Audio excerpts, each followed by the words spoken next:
Corona ضوابط کے حوالے سے میونسپلٹی کی تفتیشی کارروائیاں۔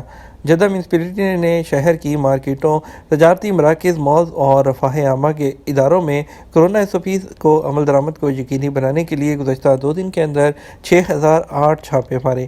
سعودی خبرسا ایجنسی SPA کے مطابق میونسپلٹی کی جانب سے جاری ہونے والے بیان میں کہا گیا کہ تفتیش کے دوران کورونا SOPs کی 41 خلاف ورزیاں ریکارڈ کی گئیں، جبکہ 18 کاروباری اداروں کو سیل کیا گیا۔ جدہ میونسپلٹی کے ذمہ دار کا کہنا تھا کہ تفتیشی دورے 19 وہ درمیانے درجے کی بلدیاتی کونسلوں اور 15 بڑی بلدیاتی کونسلوں کے دائرے میں آنے والے مراکز میں کیے گئے۔ یہ تو ہمارا اب تک کا نیوز بلیٹن۔ آپ مزید خبروں کے لیے ہمارا شام 6 بجے کا نیوز بلیٹن دیکھ سکتے ہیں۔ اس کے ساتھ ہم آپ سے اجازت چاہیں گے، ویڈیو کو لائک اور شیئر کیجیے گا۔ آپ کی قیمتی وقت کا شکریہ۔ اپنا خیال رکھیے گا۔ السلام علیکم۔